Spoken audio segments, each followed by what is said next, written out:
on that and to bring us up to date? There's a decision, a request before, well, a request and a presentation at the last meeting about whether the Charter Commission wants to let the city council make a decision about chamber membership.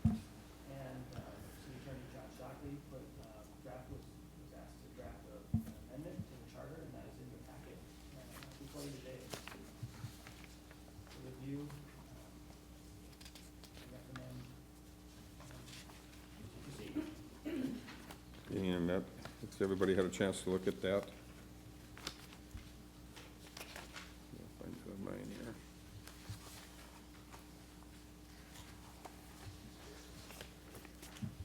So Chair Steen, Yes. I wasn't here at the last meeting, maybe some, apparently we don't, our city commission does not have the ability to Yes. decide to become chamber, a chamber member, is that? Yeah, I may turn over the state statute. Yeah, so there, it's a great question, Commissioner. There's a state, a number of Attorney General opinions from the Minnesota Attorney General who's indicated that absent a specific statutory provision within the Minnesota statutes, cities can't become members of local chambers of commerce. There is a provision within state statute that says that you can expend up to $50,000 for economic development. However, the AG opined that is for like a project, an economic development project, rather than actual memberships within an organization. The Minnesota Auditor's Office has also taken the position that public expenditures for membership fees are not a public purpose unless they're authorized by statute, what the AG says they're not, or if you have a provision within your home rule charter that would authorize the city to be a member of a local chamber. When I drafted the charter amendment, I tried to keep it very general, so it'd be local chambers of commerce, and this would still need to go to the council for approval.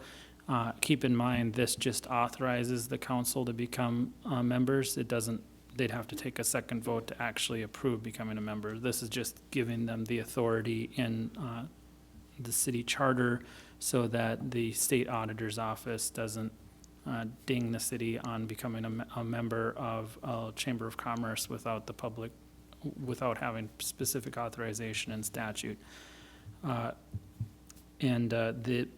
Moorhead Economic Development Authority can still be a member because that's a separate political subdivision, but the city needs to have some sort of either statutory authorization, which currently there's nothing in statute that would authorize them, or pursuant to the city charter.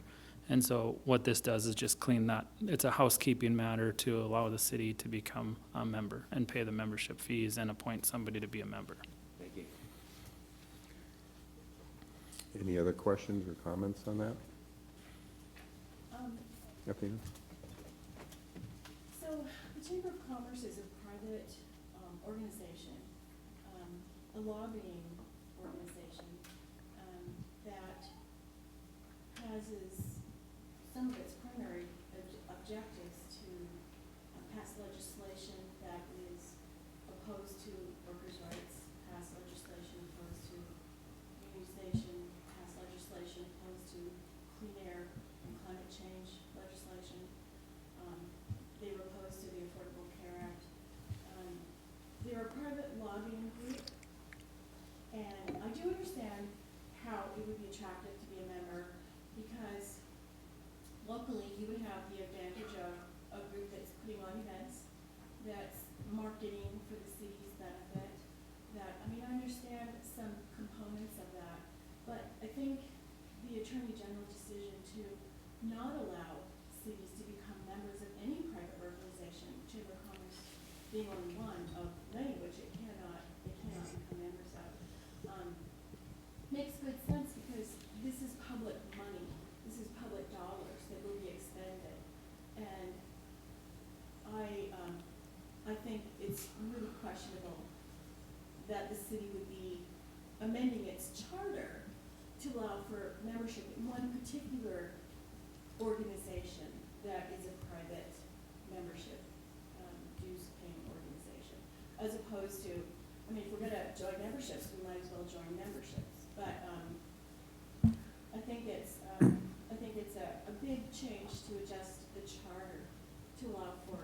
purchasing a membership from one private organization. Okay.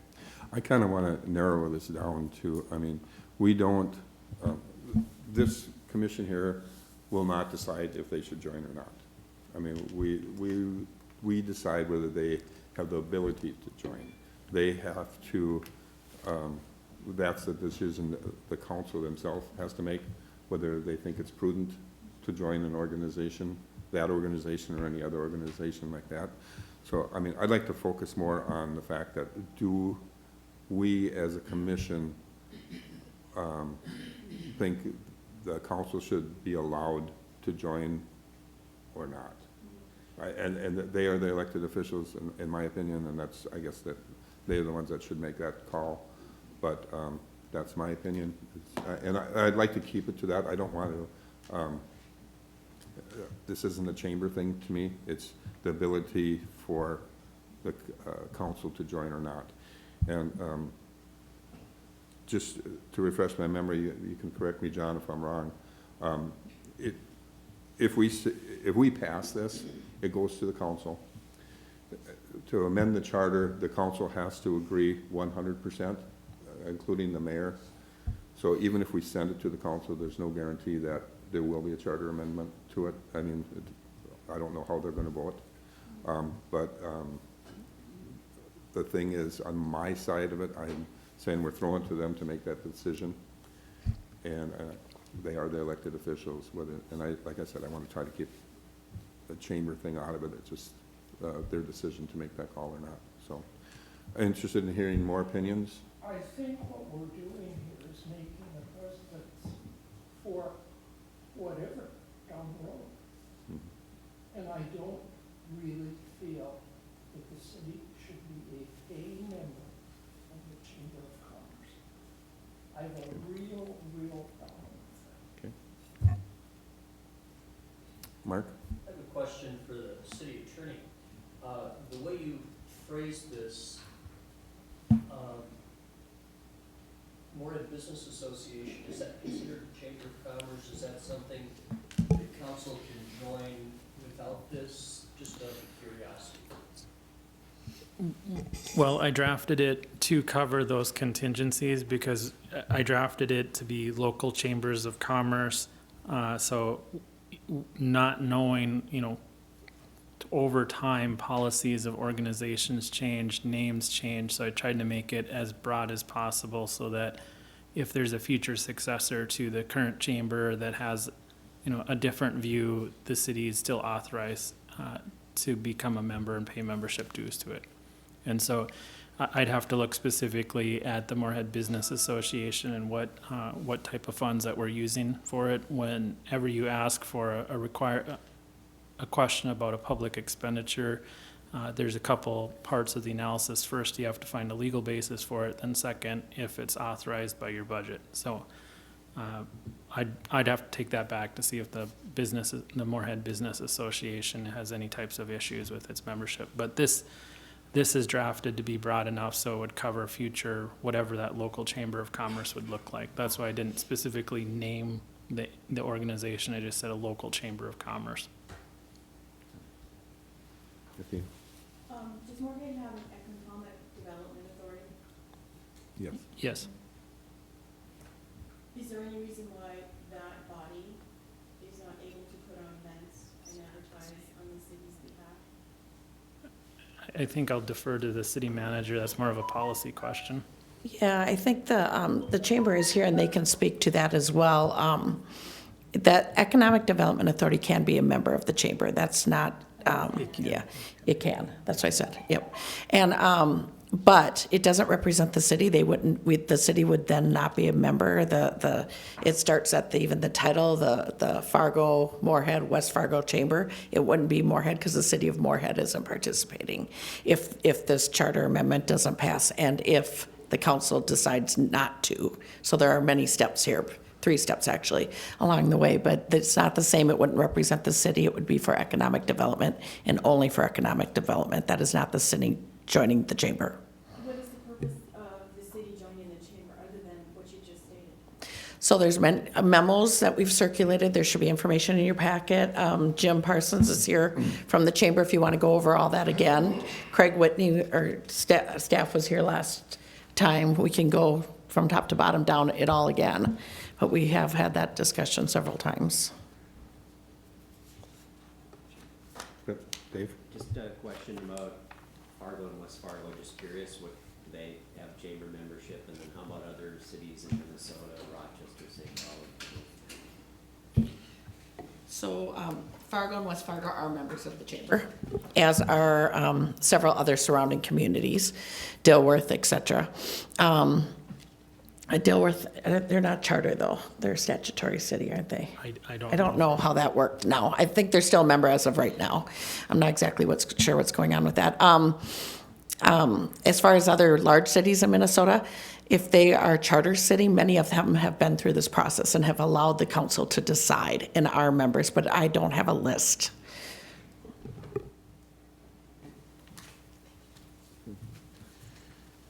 Any other questions? Comments? Anybody in attendance would like to speak on the subject? Julian, please. And correct me if I'm wrong. I remember, the way I remember our conversation last meeting was I had asked a couple questions to the representatives from the chamber. And in a scenario, and I think Mayor Voxlin had brought this up too, that there is potential for someone who is involved with both the EDA or the MPS or the city council or city staff, that in that sort of Venn diagram situation, that there is potential for a double membership cost for one person. And I don't remember getting a solid answer on that. And one thing that stood out to me especially was that there seemed to be a arbitrary dues system for different types of organizations. And if anyone wants to clarify that, I would appreciate that. But I seem to remember the conversation being, well, if it's a hotel, then it's this many dollars per employee, or if it's any other kind of business, it's this amount. And with that kind of uncertainty, with regard to the documents that we received from our staff, and thanks again for sending those, because I found those to be very helpful. How I interpreted the statute interpretation was that we need to have an itemized, more or less, bill of goods provided or services provided, and we haven't had that, and we didn't have that the last meeting. We don't have it this meeting. So I would, for me, before I would feel comfortable even moving forward on this, I would like to see that specifically. And I remember researching too before our last meeting that on the chamber's website there's no mention of how much dues are or a specific count of what would be provided with membership. Christina? Yeah, thank you. Good question, Julian, about the dual membership. So MPS is a department of the city legally, so they are not going to be allowed to continue their membership. So there won't be a double payment there. The city would pay for the city of Moorhead if the city council decides to be a member of that. There are no staff that are listed as members. It's a group, it's a number based on the quantity or size of your organization.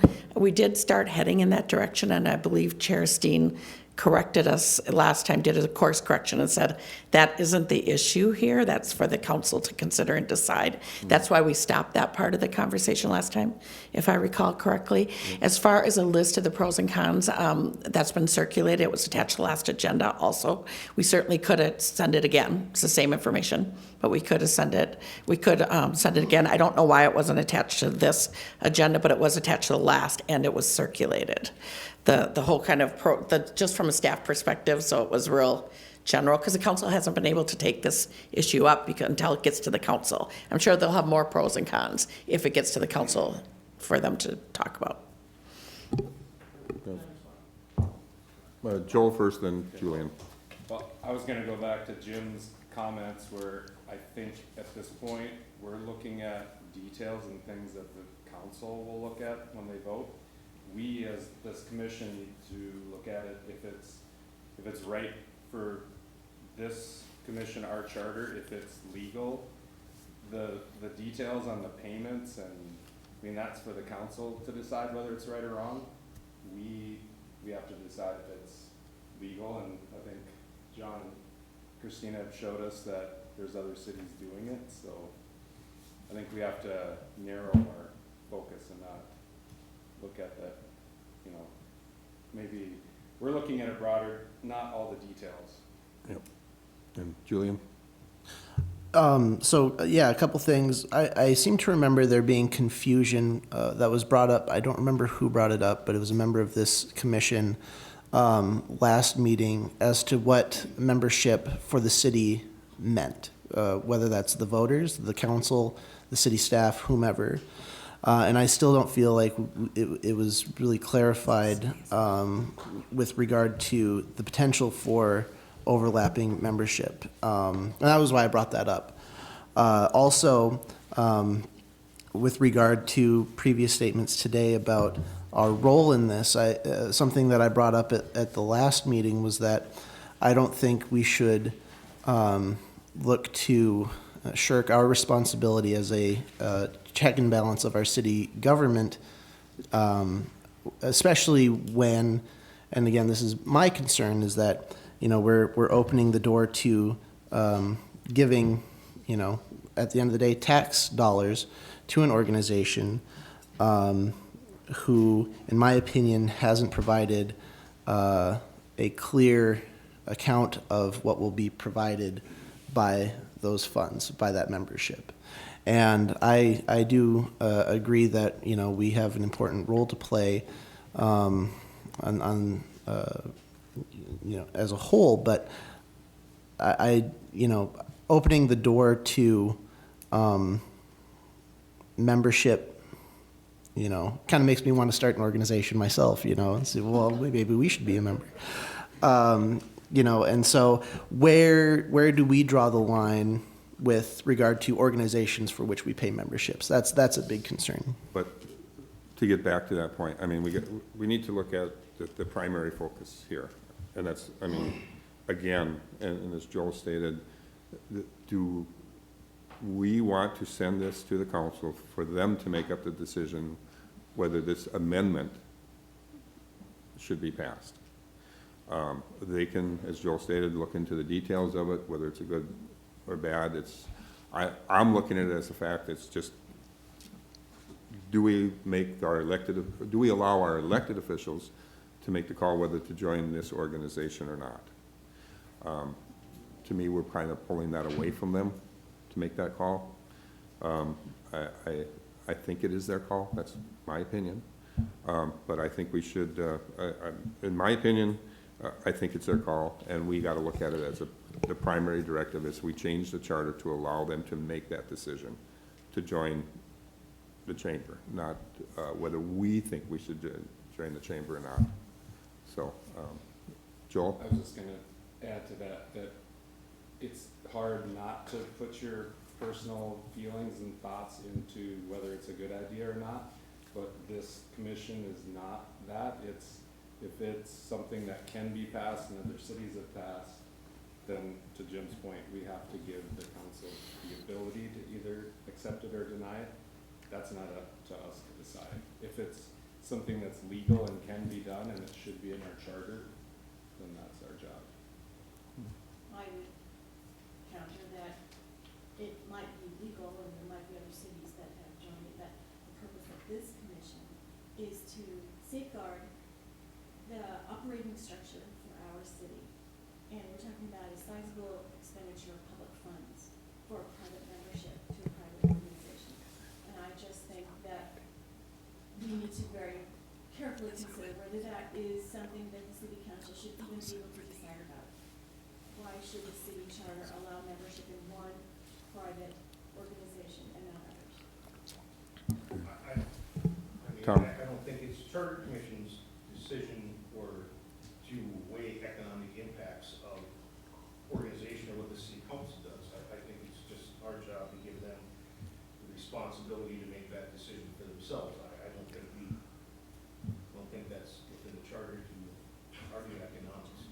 only exception I can think of is a fire plug issue that was drawn up, I think, in 1954 with the Moorhead Public Service, where it was $14 per plug, and then that was unfeasible. It's something like 56, so that had to be changed. It's the only instance I can think of within the charter ever that's, you know, economic impact. This came up. I think the city council should make do the number crunching. Mark? I guess, as I look at the charter, I look at it as a fence within which the city council gets to operate. And I think we need to look at this as, should this be within the boundary of things that are possible? Personally, I think it would be good to send this to the council just to let them make, first of all, the decision if they want this in our charter. And if they choose to have it in the charter, then they have a whole another discussion, and that is, do they want to be members? I also look at things like the Moorhead Business Association, who knows what may be coming in the future. Because this is a little broader, I think this gives the council some flexibility as we live now and into the future. And I think that's where, I think this is probably a really good idea to have go forward. Anyone else? Julian? Yeah, something I just noticed too is per the written up ordinance change to our charter, it says the city is authorized to become a member of local chambers of commerce. To my understanding, there's only one, right? Yep. So why would we open? I think it's to keep it more broad. Is that what, John? Yeah, so I think, so I'm going to delve into two things. So first of all, the discussion about this is adding to the charter, which goes on for years and years and years. The current chamber may not exist in its same form in 5 years. People who are looking at the chamber from a purely political standpoint, that organization could fundamentally change politically in 5 years. And so the decision here is whether you're going to authorize the council to have the ability to become a member of an organization like that. Politics change, they can change overnight. Organizations can change overnight. And so I think the focus is sort of misplaced on the current structure of the charter or the chamber today. That's probably a policy discussion for the council to look at. Do they want to become a member of the current chamber? Maybe there's benefits, maybe there's not. This amendment is just simply to authorize the council to join an organization like that. Perhaps in 5 years, there could be another organization that is a chamber that's the Moorhead Chamber or some other organization. This is just giving the authority to do that for the council to go through that second analysis of whether they want to be a member or not. And I guess looking out for the best interests of the city, there's sort of been this question about, well, why would the city want to be a member of the Chamber of Commerce? Oftentimes when important issues come up for the city, like if the city wanted to have a sales tax in place for a community center to fund that, oftentimes it's good to have the support of your Chamber of Commerce because they're most impacted by sales taxes. If you're not at the table and you're not able to talk to the local businesses, passing a sales tax can be very difficult. It also places Moorhead at a competitive disadvantage because both Fargo and West Fargo can be members of it. North Dakota law doesn't have these same types of restrictions. And so looking out for the best interests of the city, from my view, it's very appropriate for the city to at least have that authority. No, I'm not here to say that it's the right chamber or not, but just give the council that authority to make those decisions in the future. Can I follow up to that? Because he touched on my next question. Okay. And sorry, I'm bringing up a lot of questions. You mentioned the potential for, politics change, all that good stuff. By passing this today, we're not just opening this up to the current council. We're opening this up to any council down the road that would want to throw some money to an organization, correct? It would have to be a local chamber of commerce. Well, right, yeah. So this is our, do we want to allow And I know the council, with all due respect to everyone present, because I know there's a council member present, of which I am a good friend. I'm also related to a member of the council. I know they can get political, you know, and I feel like this is opening a can of worms with regard to that whole situation or situations with regard to all the future councils. Is it worth it? And my last thing I would bring up is, you know, I've heard how the chambers as a whole behave politically. So is there a reason why we're not looking at membership for unions? I think they bring some value to the table also. But I was, you know, would either of our city staff present be able to answer that?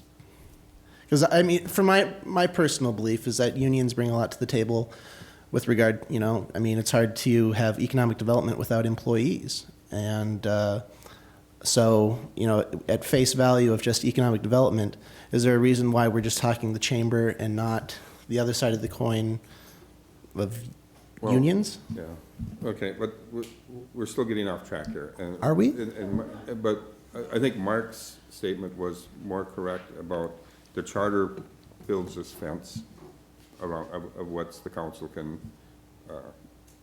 do or maneuver in. And if I understand correctly, the chamber's membership is yearly. The people behind us here, 1 year can be a member, and then next year decide, no, it's not worth it, and not be a member. And they are our elected officials. Those seats change all the time. Some of them might want to be a member, and some won't. So I don't think that we're setting a precedent where they're going to be a chamber member for life. We're trying to decide if they should have the decision to be a member. And we're not elected officials. They are elected officials. They should, if we don't like the decision they make, we can change that by votes. And that's the way I'm looking at it. I think it's a tool in their toolbox that they should be able to have. Tom?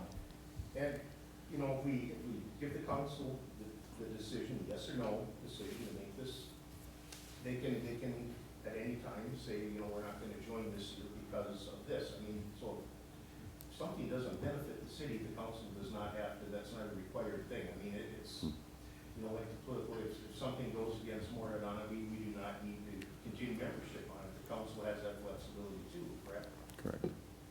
No. So we're just, so I agree with what Athena says that the charter should be to safeguard, you know, the city's operating structure and everything, but I think it's gotta, I think our job too is to enhance the tools our leaders have to get things done. And I think we're at a disadvantage when we have all these other cities that are participating and we're not. And we are looking at growth in Moorhead, and as John alluded to, sales taxes and things like that, other tax incentives that may come forward to help our city grow. The chamber can be a benefit in that, but then, you know, and again, I'm kind of divulging off into that too, but I think we just, I mean, if we send this proposed amendment to the city council, it's up to them to make that call, not us. And it very well might get not passed there, and it's a moot point. But I think by letting them make that decision is a benefit.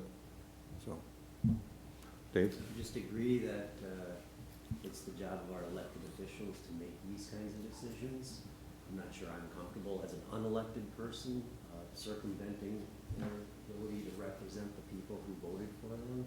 I think your point about does it enable all future commissions to be able to make, that is the point. As tides change, as people get voted in, we want the will of the people to be reflected in all future commissions. So, yeah, I would agree with Chair Steve. Okay. Anything else, Athena? I just had a question. So our basic question is, should the council have, should the city, Moorhead City Council have the ability to join private organizations to which dues are paid? If we approve, if we send this to them, this amendment as you have written it, would that set a precedent for them to join other private organizations that retire youth? So the way this is drafted, it would have to be some type of local chambers of commerce. That was what I was requested to draft. I would need to do additional research regarding other private organizations. There are provisions within state law for different organizations. I'll use one example, like a city can become part of a cemetery association. There's just certain carve-outs in state law in Minnesota that allow cities to do things, and so you're asking a very general question when there's a lot of very, specific authorization for different entities. Another example is cities can provide private funds to food shelves. They can donate up to a certain amount. So state law has a lot of different carve-outs for private organizations. This is just for local chambers of commerce. Are those donations though, as opposed to dues? I'd have to go back and look at the statute. I know of at least another city that became a member of a food shelf because the food shelf needed additional funds, and it was authorized by state statute, so. Julian? Could I make a motion to amend this proposed change? Yep, sure can. Can I move that we change the wording to local organizations? Oh, sorry. I'd like to move that we amend this proposed change to local organizations and not just chambers of commerce. Do I hear a second?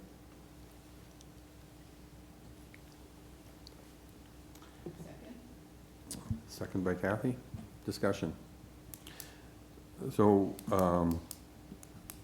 the purpose of your amendment be to what? I'm trying to figure out where you're going with that. Well, I'm curious as to why we're looking at membership specifically of the chamber when there are lots of local organizations that I think contribute very much to economic development of our city. Yeah.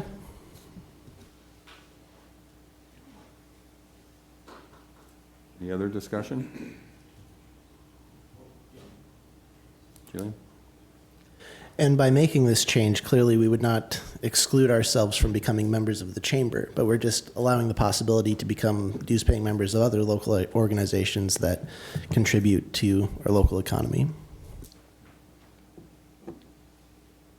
Joel? To Joel? John's point earlier, I guess you said you did want to word it loosely, so would that be something that would be advantageous, or?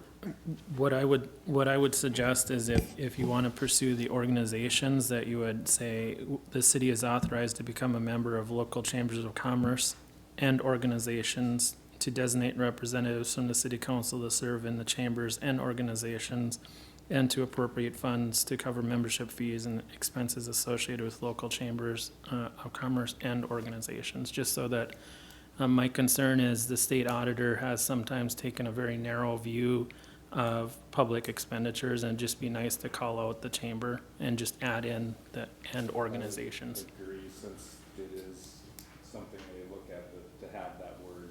So to John's point, to have the chamber specifically mentioned and other organizations, that would cover your request, Julian. Julian? But, so what exactly is the value to singling the chamber out specifically? So the state auditor, it's mostly directed at the state auditor. The state auditor has sometimes taken a very narrow view with cities around the state regarding their public expenditures.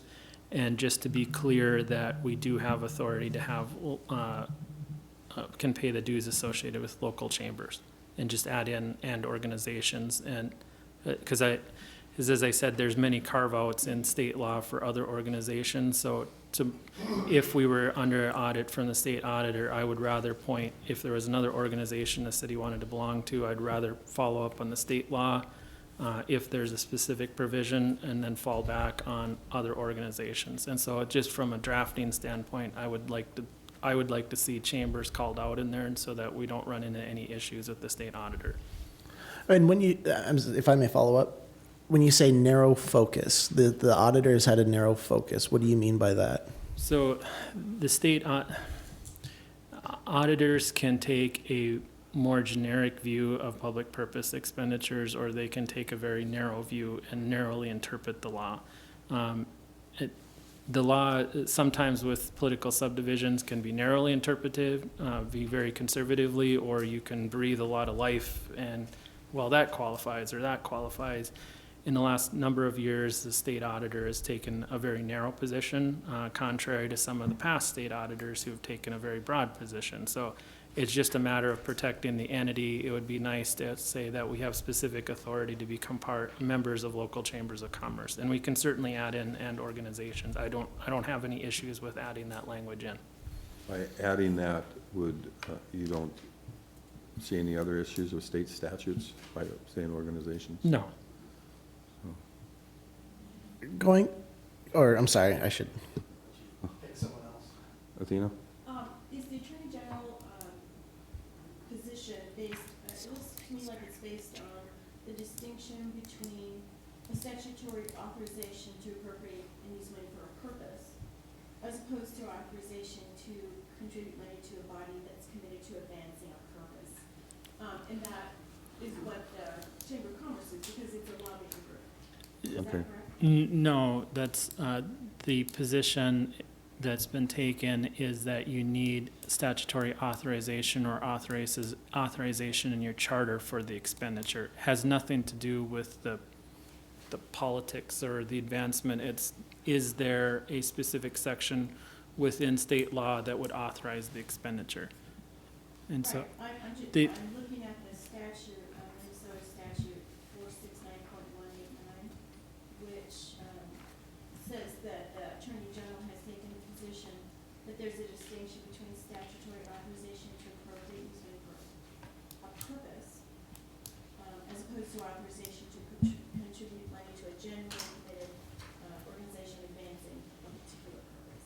So I'm just asking, is that based on the fact that the Chamber of Commerce, which has to be singled out as a particular organization in the auditors' investigations, or what, is that because of the fact that the Chamber of Commerce is a lobbying group, a private lobbying group? I'd have to go back and look at the AG's opinion again, but I think the distinction that they were calling out is part of their analysis of whether it qualifies as a public purpose expenditure or not. Oh, And so that they made a determination that it wasn't a public purpose expenditure without the appropriate statutory authorization or charter authorization. And so that's why we're adding in the charter authorization. Once you have charter authorization, if we want to become a member of an organization, then, or the chamber, then there's specific authorization in place for it. thank you. So, would you be comfortable with amending your motion to John's suggestion of keeping chamber membership noted here and then adding and organizations? Oh, sure. And Kathy seconded, it's all right. Any other discussion on it? With that in mind, we'll vote on this, sending this proposed amendment. Now, if we send it to the council, if they want to amend any wording of this, would they be sending it back to us? No, they would not send it back to you. If it's just cleanup language or, doesn't substantively change it, then they would just have a second reading. If it's a substantive change, then it would come back to you. Okay, so, all in favor? Oh, can I? Okay. I believe that we need to approve the amendment to the amendment before we approve the amendment as a whole. Okay, Well, I think it was offered as a friendly amendment. And if I understand it correctly, that we can just vote on the amendment as a whole. Because I accepted the amendment. Yes. Yeah, So my understanding is it was a friendly amendment, so you still have to vote on the amendment to the ordinance and then vote on the underlying ordinance. okay. First of And, all, I was going to ask for a roll call vote. okay, we can do that. First of all, we will ask for a vote on the amendment to the ordinance or to the charter change. Point of order, before we do our vote. Okay. We have two members who've not been actually authorized to vote yet. They haven't had their oath of office administered. Okay, I'll look to our city attorney on that, but we will still have a quorum here, I guess. Yeah, you'd still have a quorum. We could have the city clerk administer Yeah, the it would oath. just take a So- minute. So maybe we'll ask Michelle to give them the oath of office so they don't feel like they're wasted their time sitting here today. And do you have a vote? You have to know.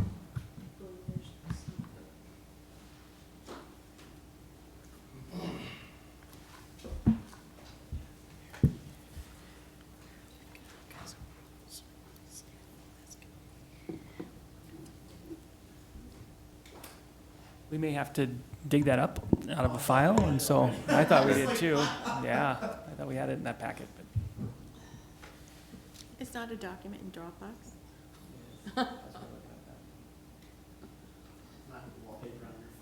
I do apologize, it was in here, we cleaned up the binder to have it as an example. Okay.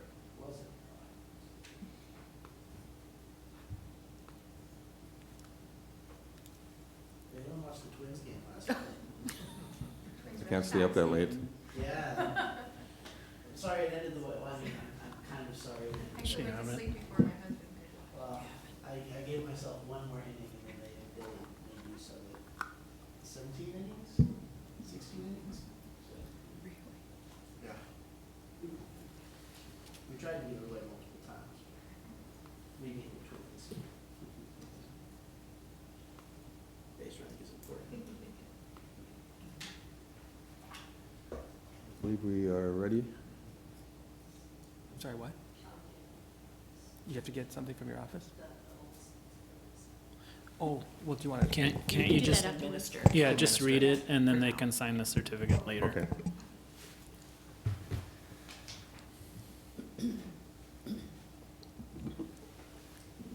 Do you just want to do it individually, read it to them, and then they'll sign it later?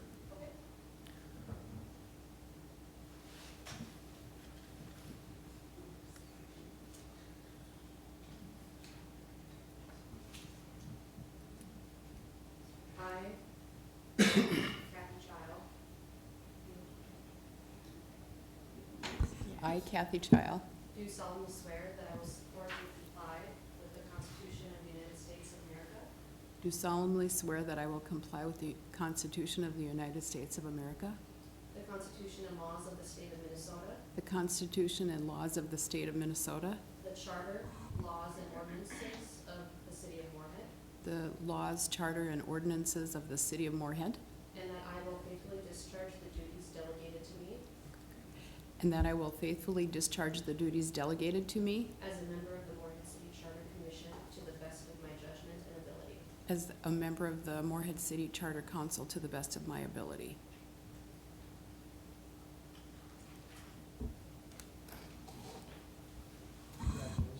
Congratulations.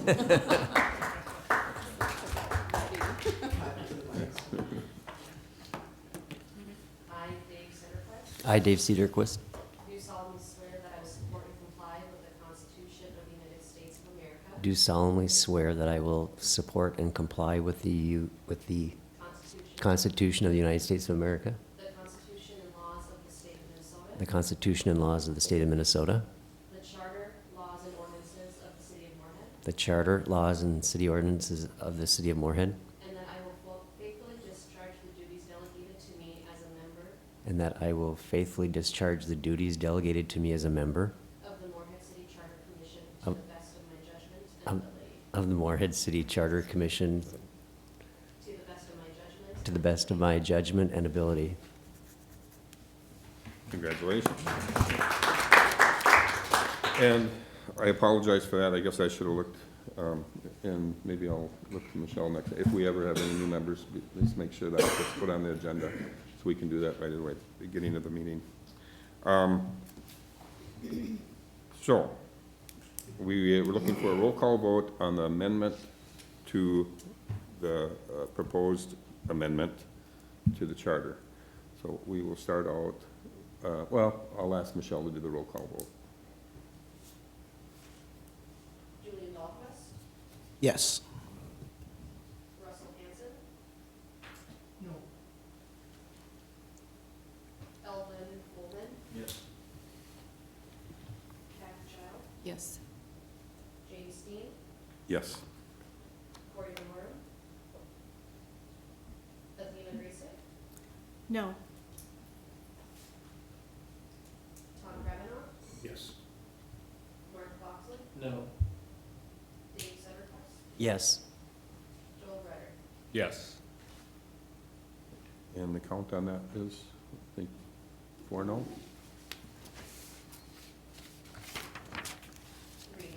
3-0, and 7 yes. Motion to amend, the amendment passed.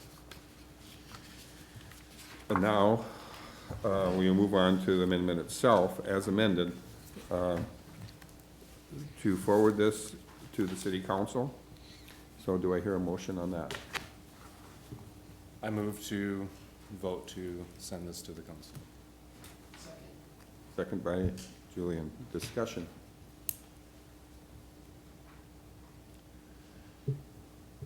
Please signify by, well, let's do another roll call vote. We'll just stay with that. Michelle? Julian Alquist, Yes. Russell Hanson, No. Elvin Coleman, Yes. Kathy Child, Yes. James Dean, Yes. Corey Demore, Athena Grayson, No. Tom Kavanaugh, Yes. Mark Foxley, Yes. Dave Setterfest, Yes. and Joel Ryder. Yes. So if my count is right, 2 no, and 1 yes, motion carried and passed. We will send this forward to the city council. Okay. Primary elections, information to follow. I think this is still kind of an item for discussion. I don't know if we haven't had any proposed draft for this, John?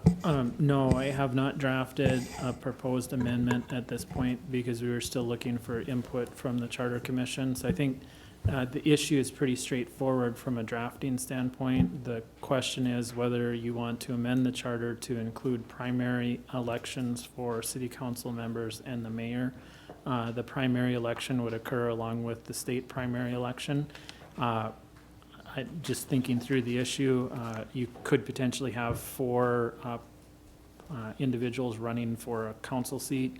They would have to participate in the primary, and then you would select 2 to move on. And the language is relatively straightforward. There's obviously political issues associated with having primaries.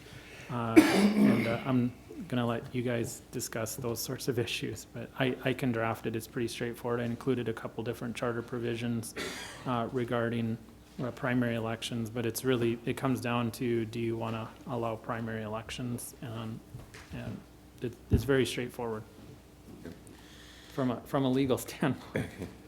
And there are examples in your packet of other cities that allow the primary election. As I'm assuming there's, I mean, there is really no additional cost for the elections because the county is still having those elections in August. And I think, I have to find it here, but in one of the memos that was sent out, it gave the cost of the last few years of each election. And I think you noticed in 2017, it was a pretty low cost. So, but, and I've asked some friends and other citizens from the city, their opinion on it, and I have not heard too much negativity on it. They all think it's probably a good idea, but I'm interested in hearing the cons too. I'd like to hear some, do any of the commissioners have any opinions on it? And I understand we do have somebody in the audience that wants to speak on it too. So I'll go with, well, let's go with Deb White, city council person. Do you wish to speak on this item? Not as a city council person. Okay, as a citizen. Okay. Thank you. I'm sorry, I apologize. No, that's okay. Thanks for the opportunity. And actually, I'll just share a little bit about my background. So I know many of you know I'm on city council, but for the last 30 years, I've been working as a political sociologist, and my primary area of interest is looking at our electoral process. So I have extensive knowledge on some of the barriers that keep people from running for office. I've, for the last 16 years, coordinated a public leadership program for women that serves our entire region. And so I've worked with hundreds of people who have either considered running for office or have run for office. And so I base this on my, extensive experience that I've had. And as I said, one of the biggest things that I look at is the barriers that keep people from running for office. And one of the things that we see throughout the United States is the biggest reason why people don't run is the amount of time that it takes and the amount of money. And it's become more and more expensive, more and more time consuming, and we're seeing that creeping down more and more at the local level, I would argue to the detriment of our democratic process. That particularly at the local level, we should have elected bodies that represent our citizens. But what we find is that more often it's people who have more flexible time. So somebody like a professor that has more time, even though we do work in the summers, but we have a little more time on our hands, that have more resources. And that's becoming more and more the case. And so the average citizen, it becomes harder and harder for them to run for office. Changing the process and adding a primary would further perpetuate that, would further limit the number of people who are able to run for office. And so if you think about, for instance, when I ran last year, I started my campaign in June, that we didn't have a primary, and I wasn't the first person who announced that I was running. So 6 months that it took out of my time to run for office. I would say I spent less than other candidates, but still I had to raise a substantial amount of money. Now we're talking about moving that process back a couple of more months. So now we're telling people that you're going to spend more than a half of a year working on a campaign. They'll have to start their campaigning earlier. They'll have to raise more money. And so for a lot of people, those are things that are going to just deter them from running for office. Beyond that, more importantly, you are seeking a solution for a problem that does not exist in Moorhead. And I know that other cities have looked at and have currently changed their electoral process. Probably the one that draws the most attention is Fargo. Fargo does at-large elections, so you have this scrum of a large number of people running for a few seats. Moorhead has a ward system, and so we don't elect our candidates in the same, or we don't select our elected officials in the same manner. So I looked at the elections for the last 10 years. So I do apologize, I was missing the data for 2011. But I went on the Secretary of State's webpage to look at all of the ward races that we have had and the mayoral elections that we've had since 2009. And I wanted to give you a little data, because if you're imposing this, this would affect all candidates, whether or not a primary is even necessary. So since 2009, we've had 16, I looked at 16 different city council races. Again, I was missing data from 2011. Of those 16 races, there were only 2 cases where there were more than 3 candidates, okay? Only 2 cases. In 9, there was only 1 or 2 candidates. So for 9 of the 16, the primary wouldn't even be relevant. But all of those candidates would have had to, again, file earlier, begin the campaign earlier, raise more money, and commit to a longer election process.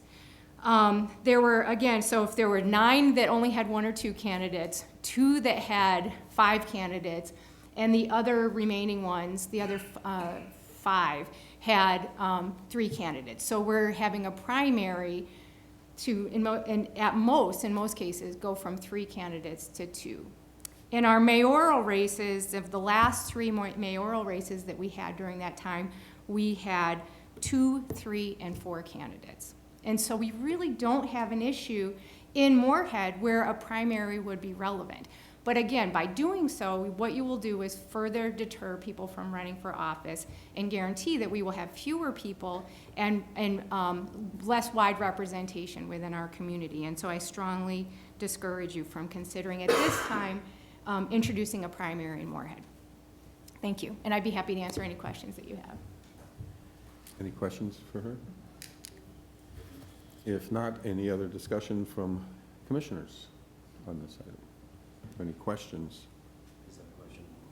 So is this a situation where we are deciding here within the Charter Commission to have primaries? It's not something we're kicking up to the commission, to the commissioners, and they make the ultimate decision about having? You would, if you want to proceed with an amendment to the charter, I would draft one, and then it would go on to the council for a vote, or you could submit it to the people. I think, from my standpoint, I just need direction from you as a group if it's something you're even interested in indulging in.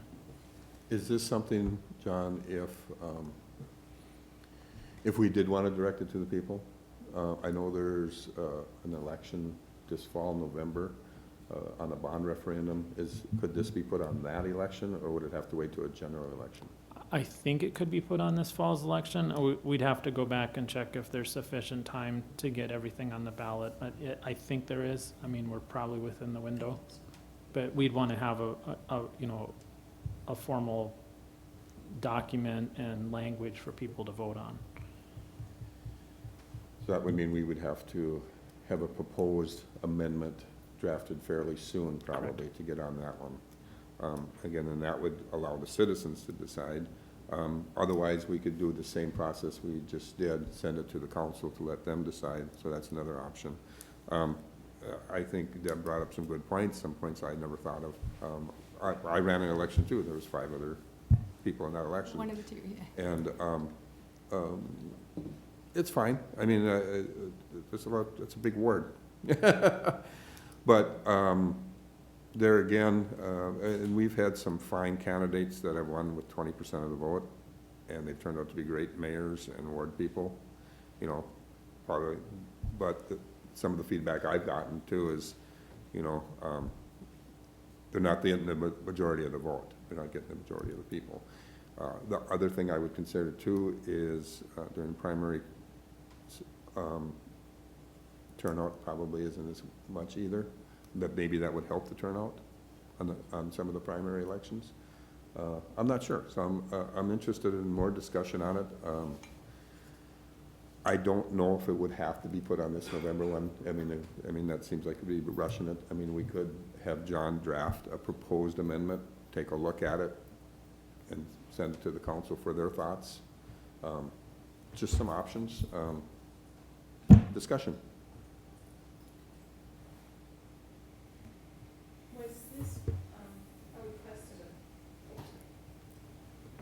Was the request for this from a group or from an individual? I believe it was from an individual. Yeah, the request came from a citizen in Moorhead. Okay, thank you. Julian? What did the individual, sorry that you're just getting up, Manager Volkers, but did the individual that contacted you, did they give a reason why? I seem to remember, maybe, I can't remember, sorry. No, that's fine, thanks. There was no reason given, just because other cities in Minnesota about our size have done this. That was the only reason this person gave me, and so she just wanted it considered before the commission, just as, part of your process and your due diligence about what the charter should say for the city of Moorhead. I think it's an interesting discussion to have, especially that it doesn't look like there's any cost to it.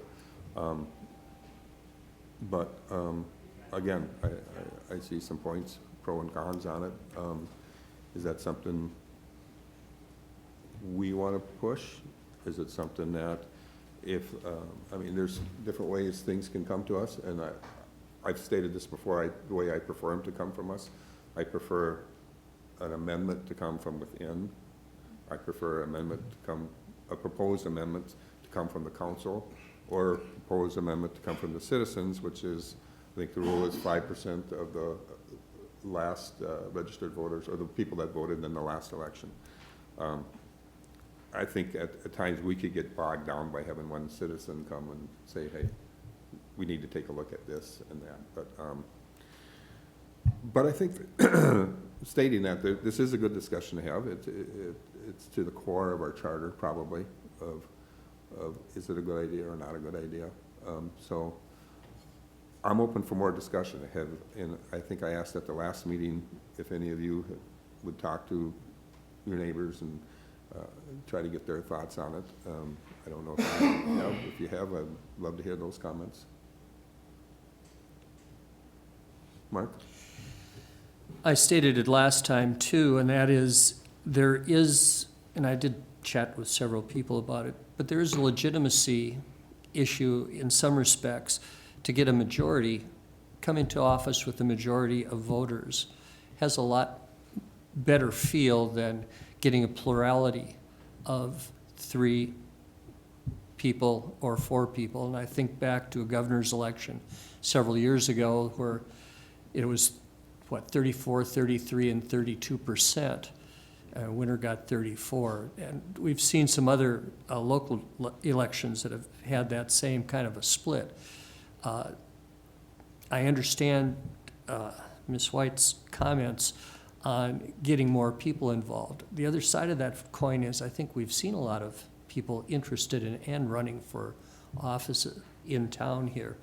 And I don't know if having a primary would actually deter. In some respects, it might bring a few more people out since they would feel at least that if they could get out and do something, they could actually get into that final 2 rather than getting into this plurality type of thing. So I could see where both ways would be good, but having been in office myself, I felt much better having a majority of all voters. Exactly. And I think that's a good point. And to one of Ms. White's points too about the cost of it. Thinking on the fly here, if, granted, you do have to start a month or 2 earlier to start outdoor knocking. But I think it may be if you reach that primary, you still gotta have so much money.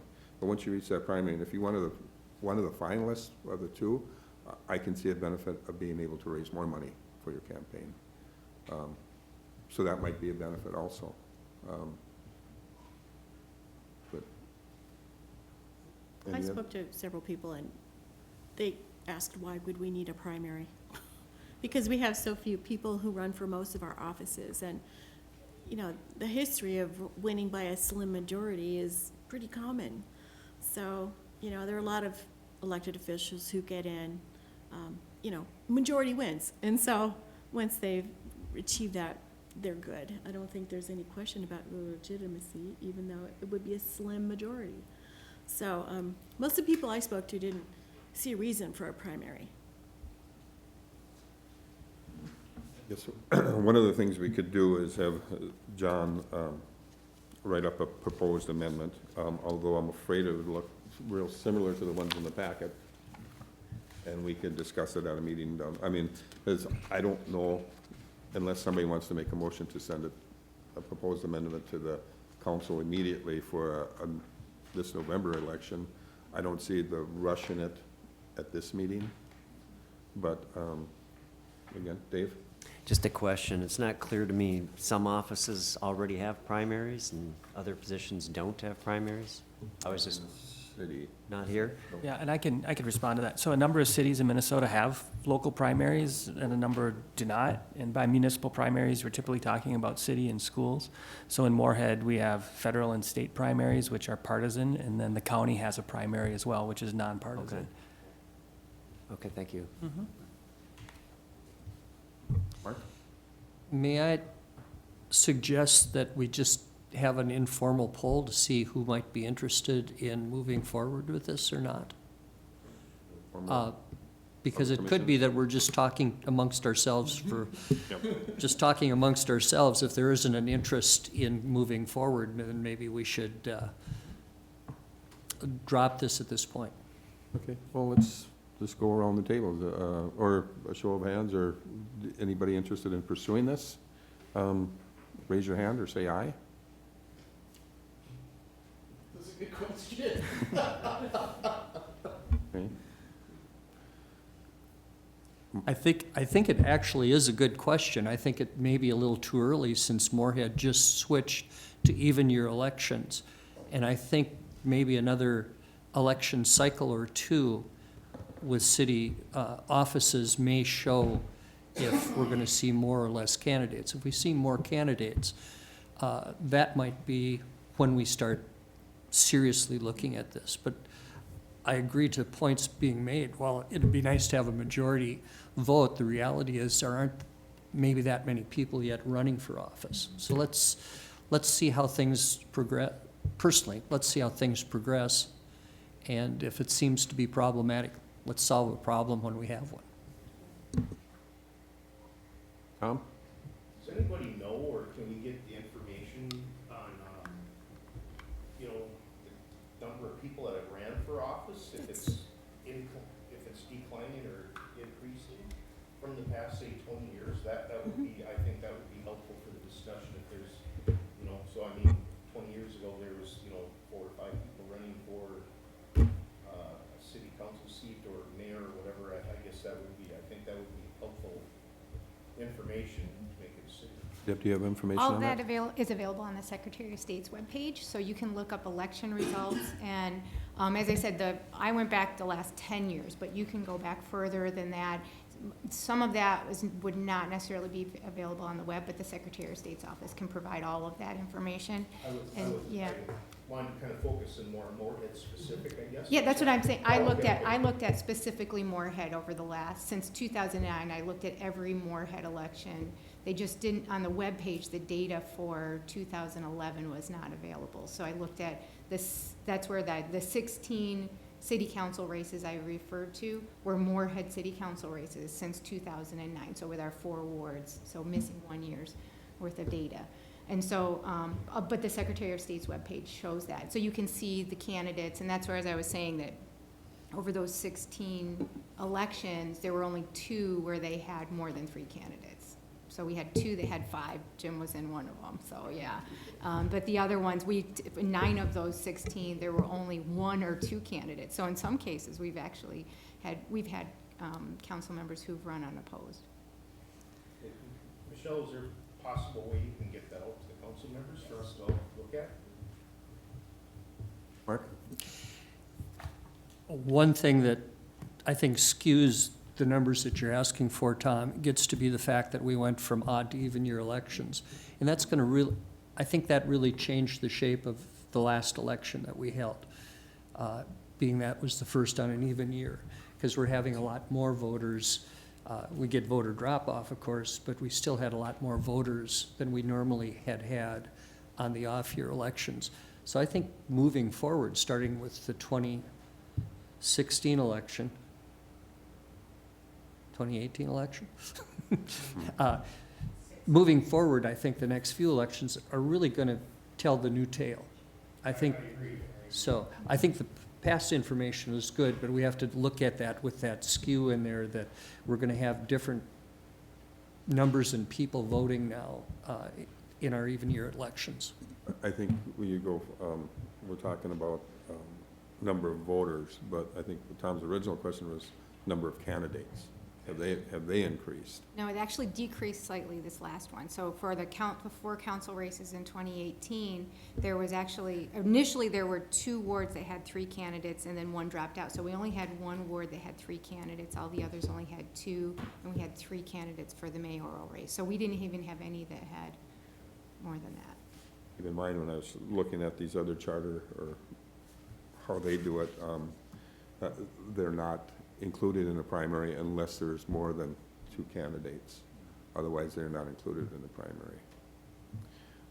So I guess you would know early on too, if you were running, if you were going to be in a primary election. Not before you filed, so you'd still have to meet the earlier deadline to file. Yep.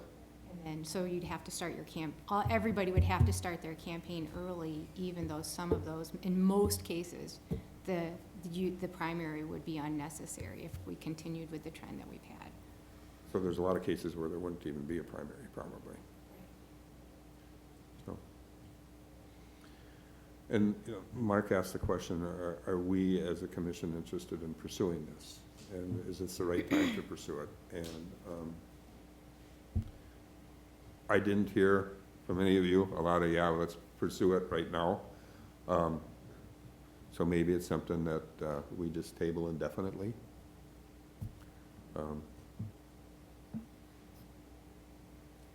I think it's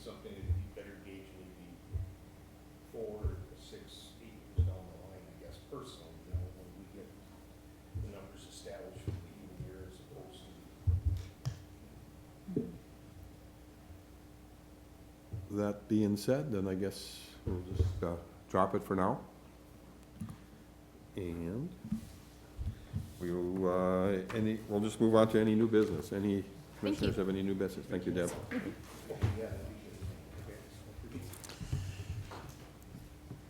Mark? In my discussion with people, I ran into somebody who asked a very interesting question that maybe, since we don't have anything on our agenda coming, might be interesting to talk about. And I imagine it was because I was asking the questions, they asked the question back to me, and the question was, why doesn't the mayor vote in the city of Moorhead? Being that that's the only elected office in the city of Moorhead that's elected by all the people. And I gave that pat answer that, well, it seemed to be a compromise somewhere in the distant past when wards were much more run by the ward representatives. I don't know. And would that be a question that would be worth the time of this group? I know, I guess the mayor has a tie-breaking vote, correct me if I'm wrong, and he has veto power. He or she has veto power. That's correct. But with 8 council members plus the mayor, you'd get rid of, for the most part, you'd get rid of the voting to break a tie. And I can see that there would be a lot of positives and some negatives for it. And again, I think it might be worth the effort to go down the path of discussion on that anyway. It's in my mind, I think that gives the mayor a lot of power, having that tie-breaking vote and the veto power, but, anybody else? Haven't we wrangled with this question before? We have a couple years ago, but, Yeah. and I think we decided to move it down line, so, but, you know. There you go. Any other thoughts on that? If not, we'll go ahead, Dave. I was just gonna ask the question again, what's the advantage if the mayor is already breaking ties? I guess I'm not understanding what the advantage is. Well, it was just brought up in discussion, that is and now I can speak from my point of view, the mayor's, since he's elected, or she is elected by everybody, there's a different view that you have than being elected by 1/4 of the citizens. You see things a little differently. And by being able to vote, and you'd be able to also bring in a little more discussion from the mayor. I've sat in on other council meetings around the state of Minnesota. I've sat in a couple commission meetings over in Fargo. When the mayor is a voting member, the viewpoint of the mayor becomes more important in almost anything. The reality is there's very few issues that really get to be important, or let me rephrase that. There gets to be very few things where there's a lot of dissension on any city vote, whether it's Moorhead or Fargo or Rochester or wherever. But having the mayor have that capability on a constant basis helps the council members kind of see where the mayor thinks the majority of all the citizens are. It also it's kind of a check for the mayor and the citizens. The mayor can't start drifting a little too far off of his base either, or her base. So I guess it's just a thought. And again, I wasn't aware this group had discussed it earlier. Yeah, but it was a heavy discussion there for a couple of years ago. On Okay. that. Yeah, there's a lot of that there, so I Yeah. think Danielson spinning the grave right now, you know, the discussion and everything. Yeah, it got a little contentious, sir. So, Thanks, Mark, that's helpful. I think you have a very viable idea there. And I know of people who would support that, definitely support that. And looking at, the mayor is the focal point there. And you do get a completely different perception of what's going on.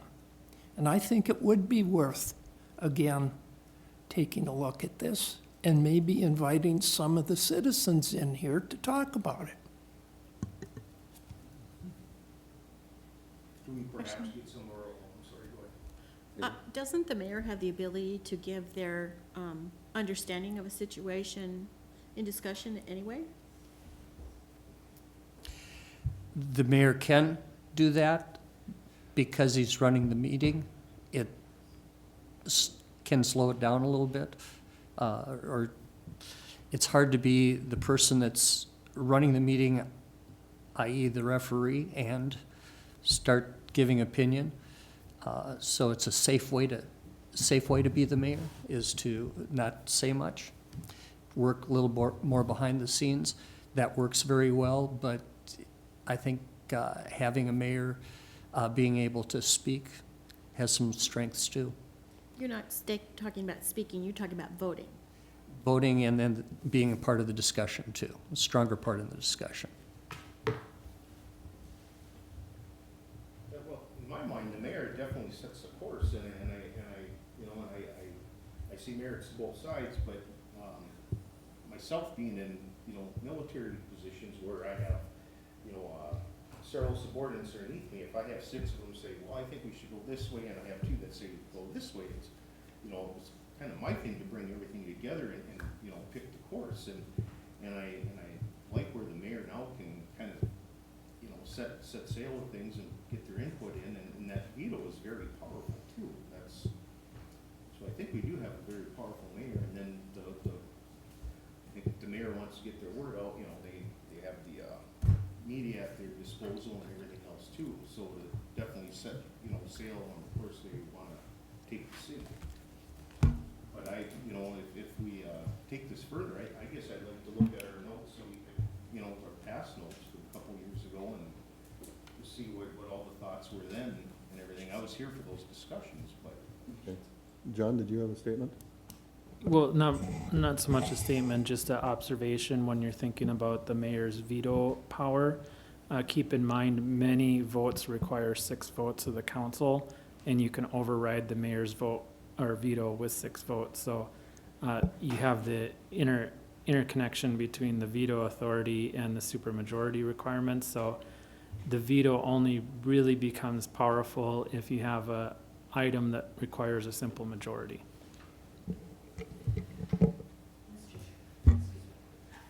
We could look for the past discussions and send out the minutes and links to the videos, if that would be helpful. I think it would be, because a lot of these questions definitely came up in the past and everything. Well, let's do that.